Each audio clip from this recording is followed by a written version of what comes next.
Cześć, witam Was Energik w takim programie, który wrzuciłem do hardware'u, chociaż to nie do końca jest hardware, ale będzie on dotyczył odpalania starych gier na nowych sprzętach. W moim przypadku będzie to Windows 10, aczkolwiek podejrzewam, że będzie to z powodzeniem też działało na Windowsie 11. Będę starał się Wam, ten film będzie dość długi, bo będę starał się Wam przekazać i powiedzieć, dlaczego coś nie działa i co można z tym zrobić. Dlatego, że na podstawie tej jednej gry, którą dzisiaj będziemy próbować odpalić, wiele z tych elementów będzie można przełożyć do wielu innych starych gier, których uruchomić dzisiaj nie możecie na swoich komputerach. Grą, którą dzisiaj postaram się odpalić, będzie Blood 2 The Chosen. Jest to gra, którą mam oryginalnie na płycie, natomiast wszystkie tutaj te operacje, które będę wykonywał i które będę starał się pokazać po kolei, będą się odnosiły również do każdej gry opartej na Litechu. Tak przynajmniej mi się wydaje, nie miałem okazji wszystkich gier na Litechu sprawdzać, ale podejrzewam, że na wszystkich grach Litecha opartych o silnik Litech będzie miało zastosowanie to, co dzisiaj Wam chcę pokazać. Zacznijmy od wrzucenia sobie tej płytki do CD-ROMu. Podejrzewam, że wielu z Was tej płytki nie ma, aczkolwiek mój poradnik też będzie działał na grach, jeżeli posiadacie ją z GOG-a. Będę mówił, czego w przypadku, jeżeli posiadacie grę na GOG-u, czego w tym przypadku nie trzeba będzie robić, tak? Bo pewne rzeczy będą tutaj jakby zbędne, tak? Bo GOG zrobił już je dla nas. Ok, po wrzuceniu gry do komputera szybko zauważymy, że niestety gra się nam nie zainstaluje, ponieważ system nie obsługuje 64-bitowego instalera. Całe szczęście w przypadku Blada nie musimy gry instalować. Skopiujemy sobie 3 foldery: Data, Game i Movies. Ja je sobie skopiuję, kopiuj i wrzucę je sobie na dysk C do folderu Blood. Folder może być gdziekolwiek, ale wierzcie mi, że w tym wypadku będzie to prostsze, dla mnie przynajmniej, z wyjaśnieniem, dlaczego tak ma działać, a nie inaczej. No i oczywiście sobie tutaj te wszystkie dane spróbuję wkleić, o ile one się będą chciały wkleić. Ok, przegrywamy całą grę. No i dobra, i mamy. Całe pliki wykonywalne są w folderze Game i tym folderem będziemy tutaj zarządzać. Ja sobie otworzę jeszcze jeden plik, znaczy jeden tutaj Explorer, żeby móc to wszystko Wam tu zarządzać. W momencie, kiedy spróbujemy odpalić tak ustawionego Blada, czyli od razu po zrzuceniu gry na dysk, nie działa. Nie ma bata, żeby się uruchomiło. Not supported on Windows NT. Ok, otwieramy przeglądarkę. Pierwsze co zrobimy, to ściągniemy 2 patche do Blada. Jest to patch 2.0 i 2.1. Obydwa patche rozpakujemy, czy też zgramy sobie tam do folderu Blood, który przed chwilą zrobiłem. Ok,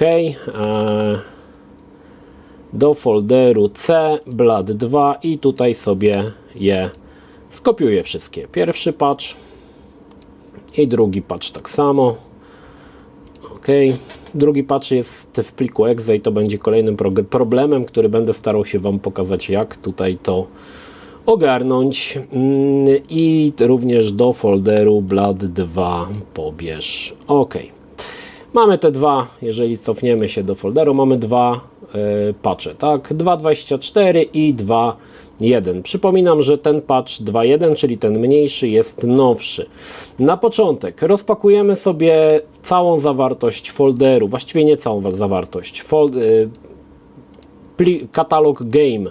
Wszystko z katalogu Game zaznaczę, Ctrl A, kopiuj, czekajcie, kopiuj pliki do schowka i wkleję je do folderu Game i wklej.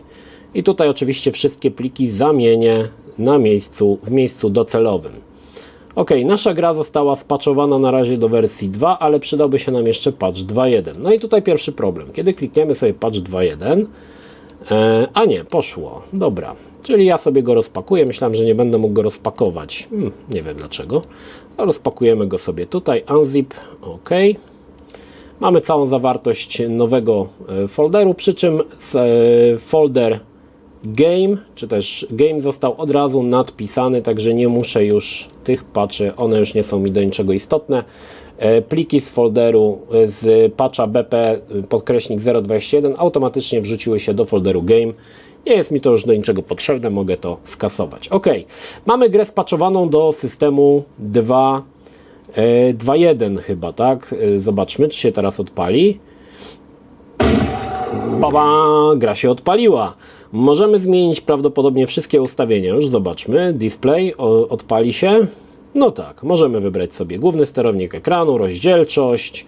Możemy w folderze Customize, to do tego przejdziemy, ustawić mody. No i w zakładce Advanced możemy ustawić wszystkie ustawienia, które są nam potrzebne. To spoko, próbujemy odpalić na najwyższych detalach. No i gra się oczywiście nie uruchomi.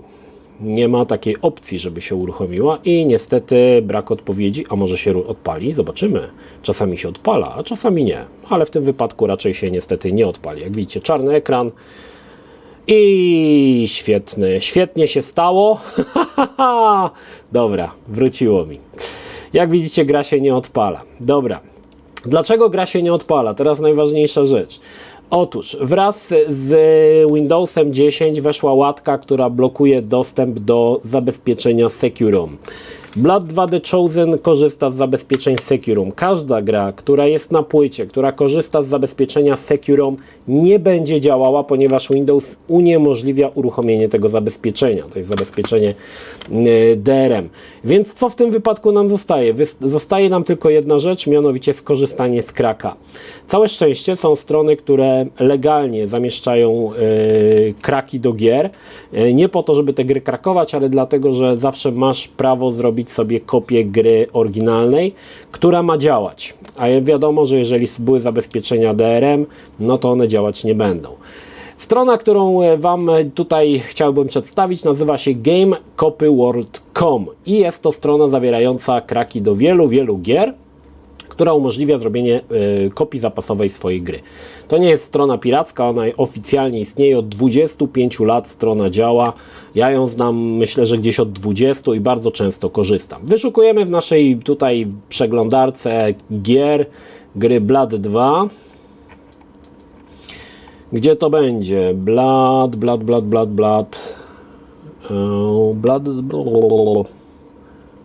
Się tutaj pogubiłem. Bloody jest Blood 2 The Chosen. No i mamy tutaj zestaw kraków, które nas interesują. Interesuje nas najnowsza wersja, czyli 2.0.24b, czyli ten najnowsza wersja Blada, którą aktualnie posiadamy spatchowaną. Niestety tu jest pewien problem, ponieważ jeżeli sobie klikniemy, jest to tak zwany update, czyli plik, który z pliku wykonywalnego usunie zabezpieczenie Securom. Spróbujmy je skopiować sobie. Ja Wam pokażę, co się będzie działo. Ja sobie tutaj zapiszę do folderu cblad2, zapiszmy. OK. Przejdźmy do folderu blad2, to jest mój kraczek. Ja sobie go wypakuję, bo to jest jeden plik exe. OK. I teraz co trzeba zrobić? Musimy przerzucić do folderu, gdzie mamy ten krak, plik wykonywalny. W tym wypadku jest to plik Blood2. Blood2, bo ten plik będzie krakowany przez ten program. Wrzucimy go sobie tutaj. Copy with Explorer. I teraz uruchamiając ten program, nic się nie stanie, bo ta aplikacja nie będzie działać na Twoim komputerze. No właśnie, to jest kolejny problem. Wiele tych aplikacji działa, ale działa na starych systemach. W tym wypadku nie działa na Windowsie 10. Co musimy zrobić? Słuchajcie, teraz będzie trochę bardziej skomplikowane, ale mam nadzieję, że nadążycie. Wchodzimy na stronę DOSBox i ściągamy sobie najnowszą wersję DOSBoxa. W tym wypadku jest to DOSBox 0.74.3 i instalujemy. Odpalimy sobie go. Ja sobie go tutaj uruchomię. Nie wiem, czy mam akurat wersję taką podstawową. Zaraz zobaczę. Mam. OK, odpalmy sobie DOSBoxa. DOSBox się odpala. To, co musimy teraz zrobić, to zamontować. W moim przypadku dysk C już jest zamontowany, więc ja zamontuję go jako D, ale to tam nie ma żadnego znaczenia. Wpisujemy tak, mount, powiedzmy C2.blad2. Enter. Jest, dobra, mamy. Wchodzimy na dysk E. dir, czyli zobaczymy, jakie mamy foldery. To jest wszystko to, co zostało zainstalowane, czy też wrzucone do folderu blad2 na dysku C. Teraz sobie uruchamiamy ten nasz kraczek. OK. I patching was successful. Enter to leave. I już, plik został odpowiednio skrakowany. Możemy wyjść z DOSBoxa wpisując exe. I teraz jeżeli przejdziemy sobie tutaj, ten pliczek exe jest tym nowym naszym plikiem wykonywalnym, którym nie ma już securomu. Skopiujemy go sobie, kopiuj.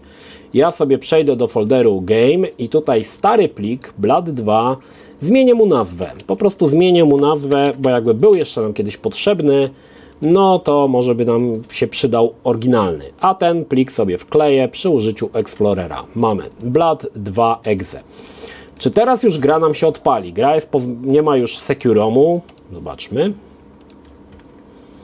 Fajnie by było, jak się odpali, bo czasami gra się odpala, ale odpala się raz na 20 razy. Nie odpala się, jak widzicie. Klikam jeszcze raz, blad, high detail.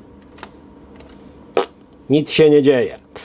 Dobra, musimy zrobić kolejną rzecz. Kolejną rzeczą, którą będziemy potrzebować, będzie do DGVoodoo. DGVoodoo to jest program, który symuluje karty 3DFX, ale też symuluje, właściwie DGVoodoo ma własną kartę, która umożliwia uruchamianie starych gier, tak jakby to były jakieś na przykład S3 Virge albo właśnie 3DFX i tak dalej, i tak dalej. Ściągniemy sobie najnowszą wersję, czyli 2.82.5 w moim przypadku. Zapiszę ją sobie ponownie do folderu C Blood. OK. I teraz z tego pliczku zipa będziemy potrzebować kilka plików. Przede wszystkim skopiujmy sobie te dwa pliczki, czyli config i dgvoodoo cpl exe i z folderu ms x86 te dwa pliczki d3d imm i ddraw. To będą nasze pliki, które będą odpowiadały za wyświetlanie grafiki. Te cztery pliczki kopiuję do folderu game, czyli tu, gdzie mam mojego exeka. I robimy wklej. I wklej with Explorer. OK. I mając już to zainstalowane, odpalimy sobie DGVoodoo. I teraz bardzo ważna rzecz. Jeżeli macie tutaj inny folder, nie ten folder, w którym macie grę, klikamy tą kropkę i backslash. Automatycznie nas przeniesie do odpowiedniego tutaj folderu, który powinien być. Interesuje nas zakładka DirectX.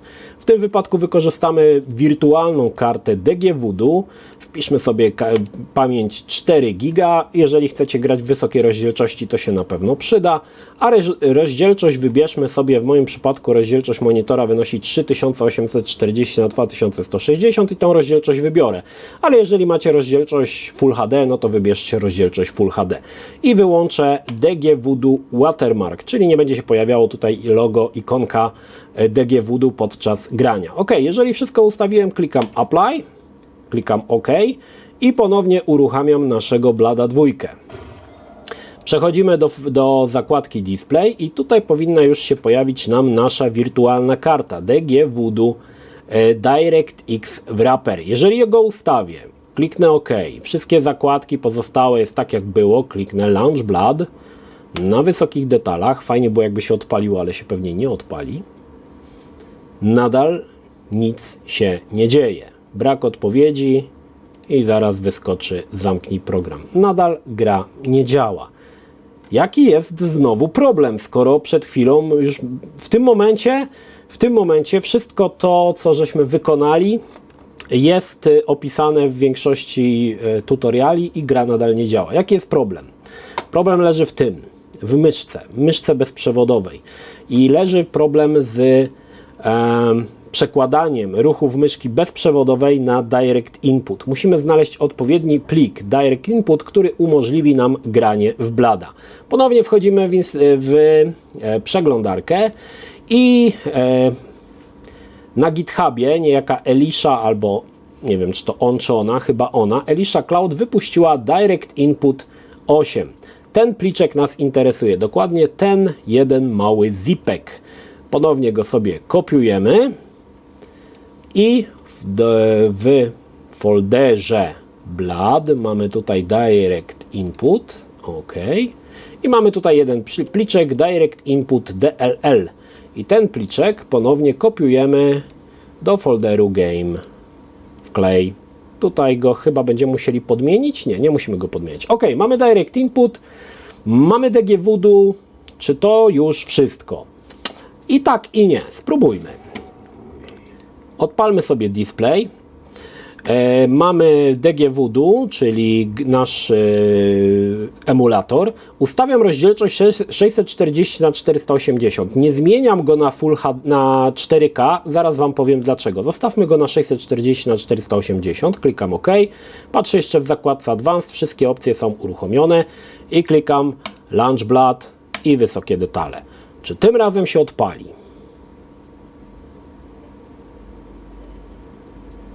No co za niespodzianka, gra się odpaliła. Zobaczmy, czy na pewno będzie działała, bo jeszcze wiecie, to, że się odpaliła, to jeszcze nie znaczy, że będzie działała. OK, odpalmy sobie cokolwiek, pierwszy poziom. Zaraz pokażę Wam, jakie mamy jeszcze tutaj problemy, bo to jeszcze nie koniec problemów, jeżeli chodzi o Blooda 2. No, czy się odpali, czy się nie odpali. Na razie słyszę, że coś tam się dogrywa, bo nadal mam płytę włożoną, więc gra samoczynnie dogrywa pewne pliki z płyty. Jakbym wyjął płytę, to by zgrywała z folderu C. A tutaj niestety dogrywa z płyty. Mogę ją sobie wyjąć i będzie szybciej. Może powinienem tak zrobić. Dobra, zróbmy tak. Zamknijmy jeszcze raz. Ja wyjmę tą płytę, żeby ona już nas tutaj nie kusiła. Zamknij. Dzięki temu powinny się pliki dogrywać bezpośrednio z... Jeszcze raz odpalmy ją. Dobra, ponownie display. Ustawiam DGVoodoo 640 na 480 i High Detail. OK.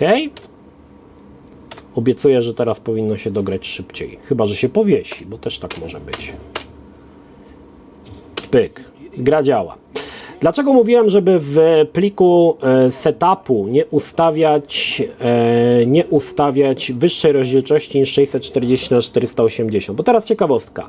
Cała gra działa w 4K, czyli w 2160p. Natomiast interfejs jest w rozdzielczości 640 na 480 i jak widzicie jest w odpowiedniej wielkości. Jeżeli ustawiłbym 4K również na generowanie grafiki w interfejsie, interfejs byłby bardzo malutki, o ile gra by w ogóle się odpaliła. Zresztą sprawdźmy to, zobaczmy, czy tak się stanie. Ponownie odpalę grę, kliknę sobie display, wybiorę sobie DGVoodoo, ustawię sobie 3840 na 2160 i play.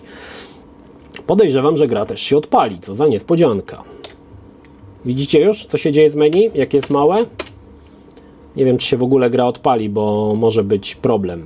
No, nie odpaliła się. Także czasami się odpala, czasami się nie odpala. W moim przypadku się nie odpaliła. Dlatego raczej zostawmy tą rozdzielczość 640 na 480. Będzie się ona odnosiła tylko i wyłącznie do menu. Znaczy do interfejsu. Cała reszta gry będzie działała bez zarzutu. Kolejną rzeczą, którą musimy w Bloodzie zrobić, chociaż tak naprawdę można już na tym grać, ale gra będzie się wieszała. Raz na jakiś czas będą następowały zwieszki, dlatego że te stare tytuły nie obsługują gier w tak wysokich rozdzielczościach. Ponownie wchodzimy do internetu i szukamy sobie czegoś, co się nazywa Widescreen Patch. Blood 2 Chosen Widescreen Patch. Mamy tutaj plik, który musimy pobrać. Ponownie jest on chyba... Nie, na Mediafire jest on, tak? Pobierzemy go sobie.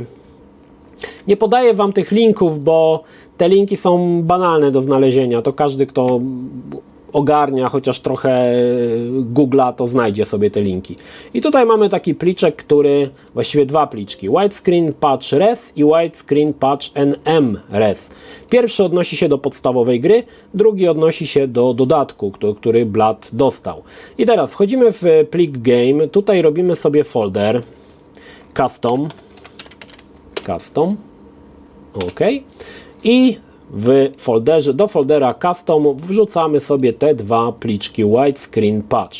I teraz, jeżeli odpalimy grę Blood 2 i weźmiemy sobie Customize, mamy tutaj dostęp do, ja przesunę tak jak było, macie prawdopodobnie coś takiego, tak? Widescreen Patch i Widescreen Patch NM. Pierwszy pliczek klikamy Add i klikam Always Load These res Files, czyli one będą się zawsze ładowały, jak plik z grą będzie uruchamiany.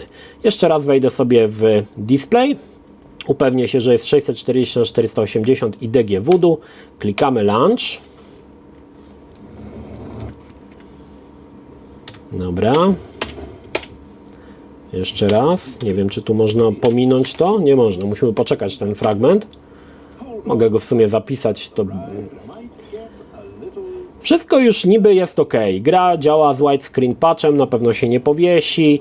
Problem jest z myszką. Zobaczcie, co się dzieje z myszką, jak przesuwam. Dlaczego? No właśnie. Klikamy sobie Option, Controls, Mouse i zmniejszamy Sensitivity na minus. OK.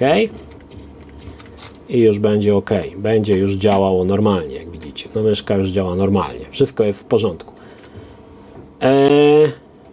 To, co mnie jeszcze interesuje, to czy gra muzyka. Zerknijmy. Tak, a wyłączmy. Nie gra muzyka. A fajnie by było, jakby grała, nie? Przydałaby się nam ta muzyka w bladzie. Dobra, wychodzimy jeszcze raz. To już ostatnia rzecz. Ostatnia rzecz typowo opcjonalna. Co zrobić, jak nie gra muzyka w bladzie? Bo możemy zrobić, żeby ta muzyka faktycznie grała. Nie pamiętam dokładnie, jak to się nazywa, ale wpisujemy Blood 2 Music. Chyba to się nazywa? Coś takiego? Music Patch File. Ok, mamy tutaj. I ściągamy ten ostatni pliczek. Już ostatni, obiecuję. Ostatni i już mamy idealnie grę skrojoną, która będzie działała. Ponownie wchodzimy do dysku, na dysk do folderu Blood 2. Mamy tutaj ten Music Patch i tu jest jeden pliczek AM18DLL i to jest ostatnia rzecz, którą potrzebujemy. Kopiujemy sobie ten pliczek ponownie do folderu Game. Play with Explorer. Zamieniamy ten plik. Zamieniamy na ten nowy pliczek, żeby był. OK.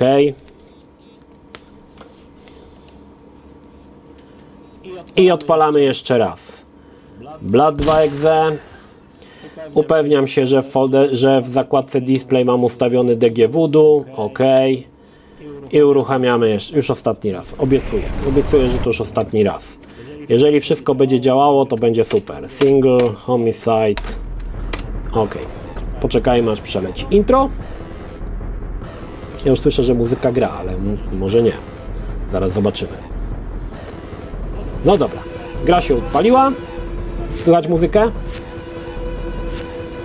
Gra muzyka, tak? Możemy sobie powrócić z powrotem, odpalić audio, odpalić sobie efekty dźwiękowe, muzyczkę troszkę ściszyć. Pyk. I w tym wypadku... no jeszcze nie mam Controls ustawionego. No właśnie, bo to jeszcze czasy, kiedy grało się, słuchajcie, na strzałkach, a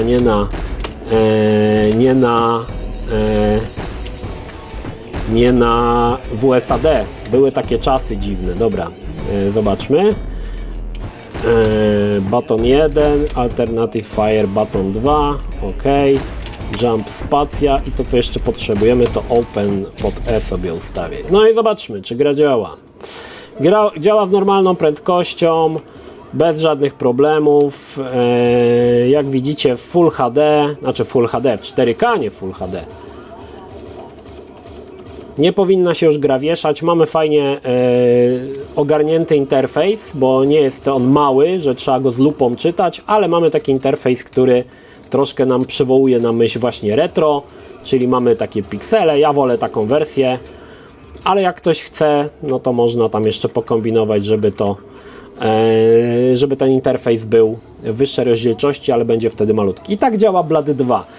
Ten tutorial odnosi się do każdej gry opartej o Litech, więc jeżeli będziecie chcieli odpalić, nie wiem, No One Lives Forever na przykład, czy jakąkolwiek, czy Shogo, wszystkie te pomysły, które Wam tutaj przedstawiłem, odnoszą się do każdej z tych gier i każda z tych gier powinna uruchomić się w momencie, kiedy zrobicie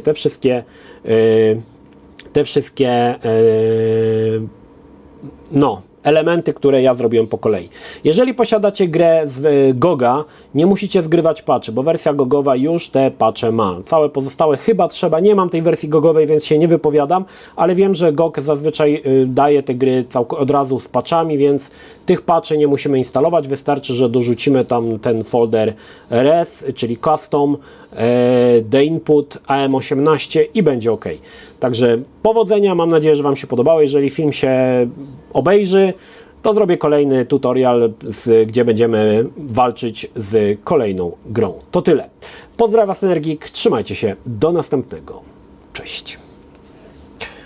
Jeśli film Ci się podobał, zachęcam do subskrypcji lub wsparcia mojego kanału na portalu patronite.pl. Film o podobnej tematyce znajdziesz tutaj, natomiast z drugiej strony znajdziesz film wygenerowany przez platformę YouTube. Zachęcam również do odwiedzenia moich social mediów, grupy Energikowcy na Facebooku oraz serwera Discord. Linki jak zwykle w opisie.